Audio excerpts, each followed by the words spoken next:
Hi ಇದು Friday evening mini vlog. ಬರುವಾಗ ಸೀತಾಫಲನ ತೊಗೊಂಡು ಬಂದಿದ್ದೆ. ಇವತ್ತು ಸೀತಾಫಲ ಕಸ್ಟರ್ಡ್ ಪೌಡರ್ನ ಬಳಸ್ಕೊಂಡು ಬ್ರೆಡ್ ಪುಡ್ಡಿಂಗ್ನ ಮಾಡ್ತಾ ಇದ್ದೀನಿ. ಮೊದಲು ಕಸ್ಟರ್ಡ್ ಪೌಡರ್ ಮಾಡ್ಕೊಳ್ಳಿಕ್ಕೆ 1 ಕಪ್ ಕಲ್ಸಕ್ಕರೆ, 1 ಸ್ಪೂನ್ ವೆನಿಲಾ ಎಸೆನ್ಸ್ ಆಗಿ ಕಲ್ಸಕ್ರೆನ ಪೌಡರ್ ಮಾಡ್ಕೊಂಡಿದ್ದೀನಿ. ಇದ್ರ ಜೊತೆಗೆ ಅರ್ಧ ಕಪ್ ಕಾರ್ನ್ಫ್ಲೋರ್, ಅರ್ಧ ಕಪ್ ಮಿಲ್ಕ್ ಪೌಡರ್ನ ಹಾಕೊಂಡು ನೀಟಾಗಿ ಜಲ್ಡೆ ಮಾಡ್ಕೊಂಡ್ರೆ ಕಸ್ಟರ್ಡ್ ಪೌಡರ್ ರೆಡಿನೇ ಆಗೋಗ್ಬಿಡುತ್ತೆ. ಇವಾಗ ಒಂದು ಪ್ಯಾನ್ಗೆ 2 ಕಪ್ ಹಾಲು, ಸ್ವಲ್ಪ ಕೇಸರಿ ದಳ ಹಾಕಿ ಹಾಲನ್ನ ಕುದಿಸ್ಕೊಳ್ತಾ ಇದ್ದೀನಿ. ಹಾಗೆ ಬೆಚ್ಚಗಿರೋ ಹಾಲ್ಗೆ 2 ಸ್ಪೂನ್ ಕಸ್ಟರ್ಡ್ ಪೌಡರ್ನ ಹಾಕಿ ಮಿಕ್ಸ್ ಮಾಡಿಬಿಟ್ಟು ಕುದಿತಿರೋ ಹಾಲ್ಗೆ ಸೇರಿಸ್ಕೊಂಡು ಸ್ವಲ್ಪ ಡ್ರೈ ಫ್ರೂಟ್ಸ್ನ ಕೂಡ ಸೇರಿಸ್ಕೊಂಡು ಚೆನ್ನಾಗಿ ಕುದಿಸಿ ತಣ್ಣಗಾಗ್ಲಿಕ್ಕೆ ಎತ್ತಿಟ್ಟಿದ್ದೀನಿ.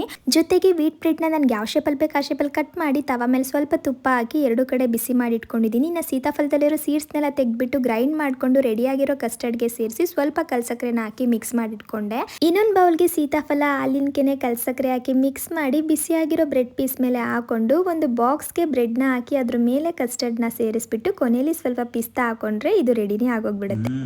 ಸೂಪರ್ ಆಗೈತೆ, ರಸಮಲೈ ತರ ಐತೆ.